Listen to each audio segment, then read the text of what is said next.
റഹ്മത്തിന്റെ ഹദീസാണ്. ഏറ്റവും ആദ്യമായി ശിഷ്യഗണങ്ങൾ അവരുടെ ഗുരുനാഥന്റെ ചുണ്ടിൽ നിന്ന് കേൾക്കാറുള്ളത്. കഴിഞ്ഞ ദിവസം ജാമിയ മർക്കസിൽ മുതല്ലിമീങ്ങൾക്ക് ദർസ് ആരംഭിച്ചു.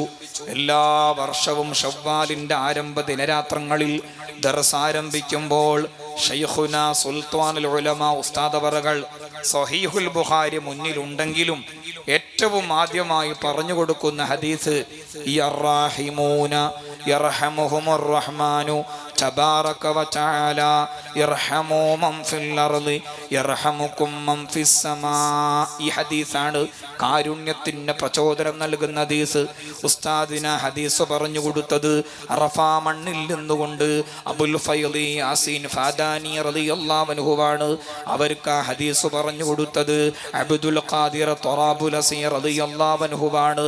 അവർക്ക് ആ ഹദീസ് ചൊല്ലിക്കൊടുത്തത് അൽ ഖതീബു ദിമഷ്ഖി റളിയല്ലാഹു അൻഹു, അവർക്ക് ഇബ്രാഹിമുൽ ബാജൂരി റളിയല്ലാഹു അൻഹു, അവർക്ക് മുഹമ്മദുൽ അമീറുൽ കബീർ റളിയല്ലാഹു അൻഹു, അവർക്ക് അഹ്മദുൽ ജൗഹരി റളിയല്ലാഹു അൻഹു, അവർക്ക് അബ്ദുല്ലാഹി ശർഖാവി റളിയല്ലാഹു അൻഹു, അവർക്ക് മുഹമ്മദുൽ ബാബിലി റളിയല്ലാഹു അൻഹു, അവർക്ക് ഹദീസ് ചൊല്ലിക്കൊടുത്തത് അഹ്മദുൽ ഹഫനി റളിയല്ലാഹു അൻഹു, അവർക്ക് ജമാൽ യൂസുഫ്, അവർക്ക് ബുർഹാൻ ഇബ്രാഹിം, അവർക്ക് അല്ലാമ വാസിതി, അവർക്ക് ഖതീബുൽ മൈദൂമി, അവർക്ക് അബുൽ ഫറജുൽ ഹറാനി, അവർക്ക് അബുൽ ഫറജുൽ ബക്കരി, അവർക്ക് അല്ലാമ അബൂ സഈദ് നൈസാബൂരി റളിയല്ലാഹു അൻഹും അജ്മഈൻ, അവർക്ക് ആ ഹദീസ് പറഞ്ഞു കൊടുത്തത് അബൂ താഹിർ റളിയല്ലാഹു അൻഹു, അവർക്ക് അബൂ ഹാമിദ് റളിയല്ലാഹു അൻഹു, അവർക്ക് അബ്ദുർറഹ്മാൻ നൈസാബൂരി റളിയല്ലാഹു അൻഹു, അവർക്ക് സുഫിയാൻ ഇബ്നു ഉയൈന റളിയല്ലാഹു അൻഹു, അവർക്ക് അംർ ഇബ്നു ദീനാർ റളിയല്ലാഹു അൻഹു,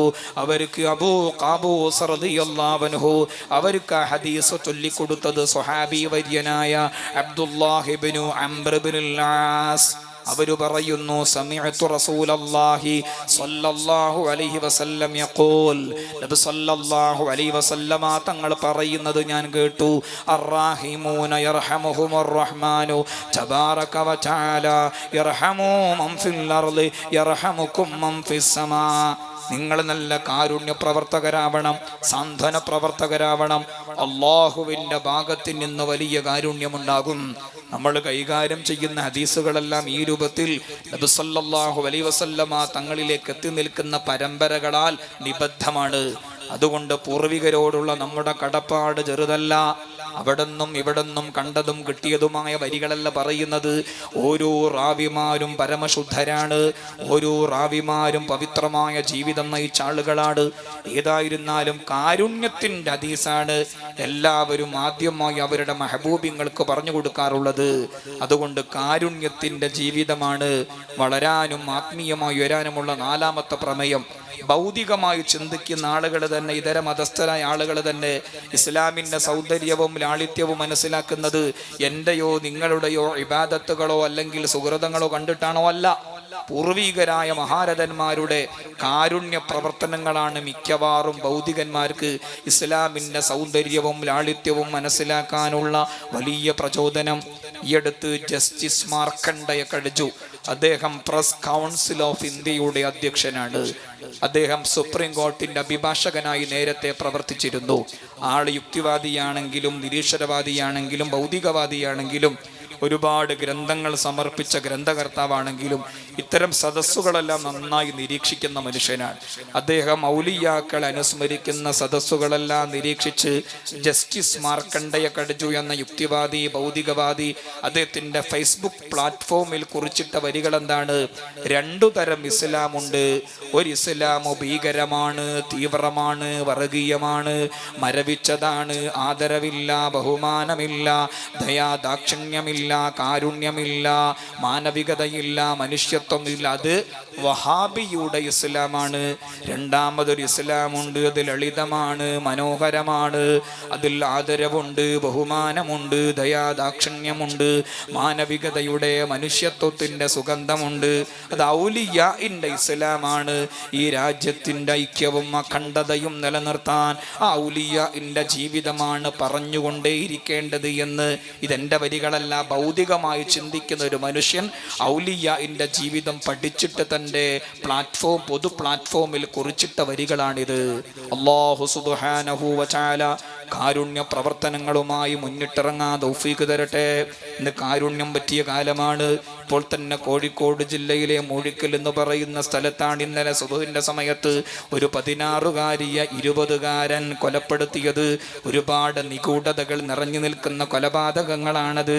ഒരുപാട് മാതാപിതാക്കൾക്ക് പുനർചിന്തിക്കാൻ പ്രചോദനം നൽകുന്ന ഒരുപാട് കാര്യങ്ങൾ അതിൻ്റെ ഉള്ളിലുണ്ട്. ആ കേസ് നടക്കുന്നത് കൊണ്ടും അതിൻ്റെ വാർത്തകൾ ഇങ്ങനെ നടക്കുന്നത് കൊണ്ടും അതിലേക്ക് ഓളിയിട്ടുകൊണ്ട് ഞാനൊന്നും പറയുന്നില്ല. കാരുണ്യം പറ്റിയ ലോകമാണ്. കൊലപാതകങ്ങൾ കൂടിക്കൊണ്ടിരിക്കുന്ന കാലമാണ്. കൂടെ ഇരിക്കുന്നവനെ വിശ്വസിക്കാൻ കഴിയാത്ത കാലമാണ്. അയൽവാസികളാൽ കൊല ചെയ്യപ്പെടുന്ന മറ്റു അയൽവാസികളുണ്ട്. മക്കളാൽ കൊല ചെയ്യപ്പെടുന്ന മാതാപിതാക്കളുണ്ട്. മാതാപിതാക്കളാൽ കൊല ചെയ്യപ്പെടുന്ന മക്കളുണ്ട്. ഭാര്യയാൽ കൊല ചെയ്യപ്പെടുന്ന ഭർത്താവിനാൽ കൊല ചെയ്യപ്പെടുന്ന ഭാര്യ. കൊലപാതകങ്ങൾ നിരന്തരം നടന്നുകൊണ്ടിരിക്കുന്ന മാനവികതയും മനുഷ്യത്വവും പറ്റിപ്പോയ ഈ കാലഘട്ടത്തിൽ ഔലിയാഇന്റെ ജീവിതം ആഴത്തിൽ പറഞ്ഞ് കാരുണ്യത്തിന്റെ കിരണങ്ങൾ സമൂഹത്തിന്റെ അന്തരംഗങ്ങളിലേക്ക് ഇട്ടുകൊടുക്കേണ്ടത് ഈ കാലഘട്ടത്തിന്റെ അനിവാര്യമായ സത്യമാണ്. അല്ലാഹ് തൗഫീഖ് നൽകണേ റബ്ബേ. CM വലിയുള്ളാഹിയുടെ ജീവിതത്തിൽ അഞ്ചാമത്തെ പ്രമേയവും സന്ദേശവും ബിദ്അത്തിനോടുള്ള ശക്തമായ വെറുപ്പ്. അത് ബഹുമാനപ്പെട്ട സയ്യിദ് യൂസുഫുൽ ജീലാനി ഖദ്ദസല്ലാഹു സിർറഹുൽ അസീസ് വനവ്വറല്ലാഹു മറഖദ അവർ CM വലിയുള്ളാഹിൽ മദബൂരി റളിയല്ലാഹു അൻഹുവിന്റെ മെഹബൂബായി ഖിദ്മത്ത് ചെയ്തിട്ട് ഒരുപാട് കാലം ഖിദ്മത്ത് ചെയ്തിട്ടുണ്ട്. CM വലിയുള്ളാഹിയുടെ വഫാത്തിന്റെ ശേഷം ബഹുമാനപ്പെട്ട വൈലത്തൂർ തങ്ങൾ ഉപ്പാപ്പ 2 പുസ്തകങ്ങൾ എഴുതി. കറാമത്ത് ഉൾക്കൊള്ളുന്ന പുസ്തകങ്ങളാണ്. അതിൽ പക്ഷേ ഒരു പുസ്തകത്തിന്റെ പേര് കറാമത്ത് ഒരു ഒഴുക്കെന്ന പോലെ എന്നാണ്. അത് കറാമത്ത് പ്രതിപാദിക്കുന്ന പുസ്തകമാണെങ്കിലും CM വലിയുള്ളാഹിൽ മദബൂരി റളിയല്ലാഹു അൻഹുവിന്റെ നിലപാടുകൾ അതിശക്തമായി പറയുന്ന പുസ്തകമാണത്. അതിൽ ബിദ്അത്തിനോടുള്ള ശക്തമായ വെറുപ്പ് വളരെ നന്നായി കൈകാര്യം ചെയ്തിട്ടുണ്ട്.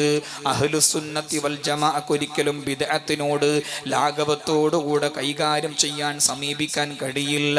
അല്ലാഹു സുബ്ഹാനഹു വ തആല അഹ്ലുസുന്നത്തി വൽ ജമാഅയുടെ ആ ഒരു ഭൂമികയിൽ ഉറച്ചു നിന്നുകൊണ്ട് ലോകത്തോട് വിട പറയാൻ തൗഫീഖ് പ്രദാനം ചെയ്യട്ടെ. ബഹുമാനപ്പെട്ട സഹ്ൽ ഇബ്നു അബ്ദുല്ലാഹി തുസ്തരി റളിയല്ലാഹു അൻഹുവിന്റെ ഒരു വാക്ക് ബഹുമാനപ്പെട്ട അബുൽ ബറകാത്തിൻ നസഫി റളിയല്ലാഹു അൻഹു തഫ്സീറുൽ മദാരിക് എന്ന ഖുർആൻ തഫ്സീറിൽ സൂറത്തുൽ മുജാദലയിൽ ഒരു ആയത്ത് കൈകാര്യം ചെയ്യുന്ന സമയത്ത് കൊണ്ടുവന്ന ഒരു വരി, മൻ ഖലസ ദീനഹു വസഹഹ തൗഹീദഹു ഫഇന്നഹു ലാ യഅനസു ബിമുബ്തദിഇൻ വലാ യുജാലിസുഹു വയദ്ഹറു മിൻ നഫ്സിഹി ലഹു അദാവ വമൻ ദാഹന മുബ്തദിഅൻ സലബഹുല്ലാഹു ഹലാവത സുനൻ അഹ്ലു സുന്നത്തി വൽ ജമാഅയിൽ അടിയുറച്ച് ജീവിക്കുന്ന മനുഷ്യനാണോ ബിദ്അത്തിനോട് സഹവസിക്കുകയില്ല, ബിദ്അയുടെ കൂടെ ഇരിക്കുകയില്ല. മനസ്സിൽ നിന്ന് ബിദ്അത്തിനോട് ശക്തമായൊരു അകൽച്ചയും വെറുപ്പും ഉണ്ടാകും. ആരെങ്കിലും ബിദ്അത്തിനെ ലാഘവത്തോടുകൂടെ കൈകാര്യം ചെയ്താൽ സലബഹുല്ലാഹു ഹലാവത സുനൻ, താൻ നിലവിൽ ചെയ്തുകൊണ്ടിരിക്കുന്ന ആചാരങ്ങളോടും അനുഷ്ഠാനങ്ങളോടും തിരുസുന്നത്തുകളോടുമുള്ള മനസ്സിന്റെ മധുര താല്പര്യം നഷ്ടപ്പെട്ടു പോകുന്നതാണ്. അല്ലാഹു തആല കാവല് തരട്ടെ. ബിദ്അത്തിനോടുള്ള ശക്തമായ വെറുപ്പ്. ആറാമത്തേത് CM വലിയുള്ളാഹിയുടെ ജീവിതത്തിലെ ആറാമത്തെ പ്രമേയം ഫർളുകളിലെ കാർക്കശ്യവും സുന്നത്തുകളിലെ ഉന്മേഷവുമാണ്, അഥവാ ഇസ്തിഖാമത്താണ് വിലായത്തിന്റെ ഏറ്റവും വലിയ അടിത്തറ. അല്ലാഹു തആല നമുക്കും അതിന് തൗഫീഖ് തരട്ടെ. കറാമത്ത് അത്ഭുതങ്ങളല്ല യഥാർത്ഥത്തിൽ അത്ഭുതങ്ങൾ, മറിച്ച് ഒരു ഹറാമുമില്ലാതെ കറാഹത്തുമില്ലാതെ ഖിലാഫുൽ ഔല പോലും ഇല്ലാതെ ഫർളുകൾ കണിശതയോടുകൂടെ നിർവഹിച്ച് സുന്നത്തുകൾ ഉന്മേഷത്തോടുകൂടെ ചെയ്ത് മുന്നോട്ടേക്ക് പോവാൻ കഴിയുക എന്നതാണ് ഇസ്തിഖാമത്താണ് ഏറ്റവും വലിയ അത്ഭുതമെന്ന് അല്ലാമ ഷാദുലി റളിയല്ലാഹു അൻഹു രേഖപ്പെടുത്തിയിട്ടുണ്ട്. അതാണ് ആ ഇസ്തിഖാമത്താണ് അത്ഭുതങ്ങൾ പ്രകടമാവാനുള്ള മാനദണ്ഡം തന്നെ. കാരണം ഖുദ്സിയ ഹദീസിൽ കാണാം, മൻ ആദാലി വലിയ ഫഖദ് ഫഖദ് ആദൻതുഹു ബിൽ ഹർബ് ഫമാ തഖറബ ഇലയ്യ അബ്ദി ബിശൈഇൻ ഹബ്ബ ഇലയ്യ മിമ്മ ഇഫ്തറൽതു അലൈഹി വലാ യസാലു യതഖറബു ഇലയ്യ ബിന്നവാഫിലി ഹത്താ ഉഹിബ്ബഹു ഫഇദാ ഹബബ്തുഹു കുന്തു സംഅഹു അല്ലദി യസ്മഉ ബിഹി വബസറഹു അല്ലദി യുബ്സിറു ബിഹി വയദഹു അല്ലതി യബ്തിഷു ബിഹാ വരിജ്ലഹു അല്ലതി യംശി ബിഹാ വലഇൻ സഅലനി ലഉതിയന്ന വലഇൻ ഇസ്തആദനി ലഉഈദന്ന. സദഖ റസൂലുള്ളാഹ് സ്വല്ലല്ലാഹു അലൈഹി വസല്ലം. ഫർളുകൾ കണിശതയോടുകൂടെ നിർവഹിക്കുമ്പോൾ, സുന്നത്തുകൾ ഉന്മേഷത്തോടുകൂടെ നിർവഹിക്കുമ്പോൾ അള്ളാഹുവിൻ്റെ മഹനീയമായ പൊരുത്തം ലഭിക്കുന്നതാണ്. അള്ളാഹുവിൻ്റെ മഹബത്ത് പൊരുത്തം ആർക്കെങ്കിലും ലഭിച്ചാൽ അവൻ്റെ കണ്ണിന്, അവൻ്റെ കാതിന്, കയ്യിന്, കാലിന്, നാക്കിന് അള്ളാഹു സുബ്ഹാനഹു വ തആല വലിയ പദവിയും കറാമത്തും ബഹുമതിയും നൽകുന്നതാണ്. ആ നാക്കുകൊണ്ട് എന്തെങ്കിലും ഒഴിഞ്ഞാൽ അത്ഭുതങ്ങൾ ഉണ്ടാകും. സാധാരണക്കാരൻ്റെ കണ്ണിനില്ലാത്ത പവർ ആ വലിയൻ്റെ, ആ മനുഷ്യൻ്റെ കണ്ണിനുണ്ടാകും. അല്ലാഹു തആല ഇസ്തിഖാമത്ത് തരട്ടെ. വാക്കുകൾക്ക് വിരാമമിടുകയാണ്. സി.എം. വലിയുള്ളാഹിയുടെ ജീവിതത്തിലെ നമുക്കുകൂടി പ്രചോദനദായകമായ 6 പ്രമേയങ്ങളാണ് കേൾപ്പിച്ചത്. ഇനി അവസാനം ഒന്ന് പറയട്ടെ. അഥവാ ഈ ഉറസ് മുബാറക്കുകളൊക്കെ നിലച്ചുപോയാൽ, ആരും ഇത് നിർവഹിക്കാൻ വേണ്ടി മുന്നിട്ട് വരുന്നില്ലെങ്കിൽ 6 അപകടങ്ങളാണ്, ദുരന്തങ്ങളാണ് കാത്തിരിക്കുന്നത്. മൗലദ്ദബീൽ മൻഫുറമി റളിയല്ലാഹു അൻഹു അതെല്ലാം രേഖപ്പെടുത്തിയിട്ടുണ്ട്. വബഅദഹു തുസീബുനാ ഫീ ഖൗമിനാ ഫഖതുനാ ഫീ ഐശിനാ വദീനിനാ അസ്ഹാബു ഔറാഖിസ് സമാനി ഖുദമാ അസ്ഹാബി ഔറാഖിദ് ദുഖാനി സുല്ലമാ വബഅലുഹും യകൂനു ഫീ തഹ്സീലി قانون حكام الدنيا المعقول بعد ارتحال الإنجليز الوالي يزداد دهريون في الإضلال أصحاب أوراق الزمان خارجوا عن دينهم مع غيرهم تدهرجوا. ഔലിയാഇന്റെ ജീവിതം പറയാൻ മറന്നുപോയാൽ, ഔലിയാഇന്റെ ഉർസ് മുബാറക്കുകൾ നിലച്ചുപോയാൽ, ഔലിയാഇന്റെ ജീവിതം ഏറ്റെടുക്കുന്ന കാലം നഷ്ടപ്പെട്ടാൽ 6 ദുരന്തങ്ങളാണ് കാത്തിരിക്കുന്നത്. ബിദ്അത്തിന്റെ രംഗപ്രവേശമുണ്ട്, യുക്തിവാദത്തിന്റെ രംഗപ്രവേശമുണ്ട്, ലഹരി അഡിക്ഷന്റെ കടന്നുകയറ്റമുണ്ട്. മാതാപിതാക്കൾ ഭൗതികമായ വിദ്യാഭ്യാസത്തിന്റെ പിന്നാലെ മാത്രം സഞ്ചരിക്കുന്ന കാലം വരുന്നതാണ്. സമൂഹത്തിൽ ഛിദ്രത വരുന്നതാണ്. വ്യക്തി ജീവിതത്തെ താറുമാറായി പോകുന്നതാണ്. സ്വന്തം സംസ്കാരങ്ങൾ മറന്ന് ആരാന്റെ സംസ്കാരങ്ങൾക്ക് പിന്നാലെ ഈ സമുദായം സഞ്ചരിക്കുന്ന കാലം വരുന്നതാണ്. നഊദു ബില്ലാഹ്. അല്ലാഹുവേ, ഖിയാമത്ത് നാൾ വരെ ഇത്തരം ഉർസ് മുബാറക്കുകളും അനുസ്മരണങ്ങളും നിലനിർത്തി തരണേ റഹ്മാനേ, നിലനിർത്തി തരണേ റഹ്മാനേ.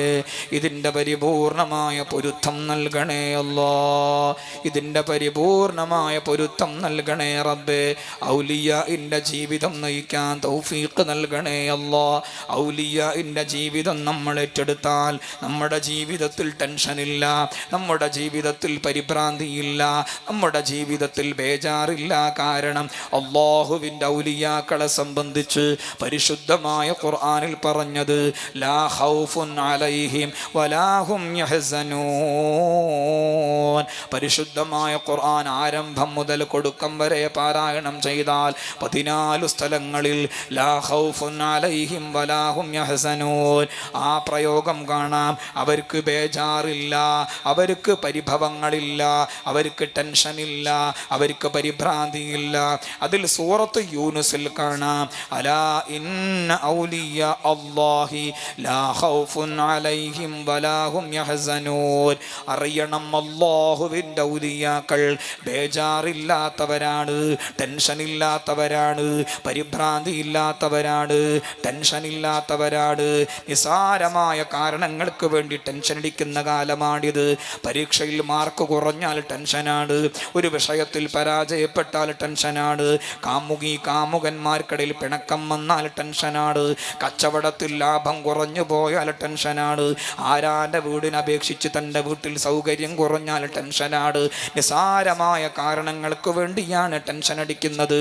ആ ടെൻഷനിനെ മറികടക്കാൻ വേണ്ടി ചെയ്യുന്നതോ ബീഡി വലിക്കുന്നു, മദ്യം കഴിക്കുന്നു, ലഹരി കഴിക്കുന്നു, സിനിമാ തിയേറ്ററിൽ പോയിരിക്കുന്നു ബോറടി മാറ്റാൻ വേണ്ടി, സിനിമ കാണുന്നു, കേവലമായ സംഗീതങ്ങൾ കേൾക്കുന്നു, കേവലമായ ഗെയിം കളിക്കുന്നു ബോറടി മറികടക്കാൻ വേണ്ടി, നിസ്സാരമായ കാരണങ്ങൾക്ക് വേണ്ടി ടെൻഷൻ അടിക്കുകയും ആ ടെൻഷൻ മറികടക്കാൻ വേണ്ടി നിരർത്ഥകമായ നിഷ്ഫലമായ കാര്യങ്ങൾ ചെയ്യുകയും ചെയ്യുന്ന ലോകത്ത് ഔലിയാഇന്റെ ജീവിതം മുറുകെ പിടിച്ചാൽ ടെൻഷനില്ലാത്ത ജീവിതം നമ്മുടെ ജീവിതത്തിൽ കൈവരുന്നതാണ്. സമാധാനത്തിൻ്റെ പാരിപൂർണ്യമുള്ള ജീവിതം നമുക്കുണ്ടാകുന്നതാണ്. അല്ലാഹു സുബ്ഹാനഹു വ തആല സമാധാനമുള്ള ജീവിതം നമുക്കെല്ലാവർക്കും പ്രദാനം ചെയ്യട്ടെ.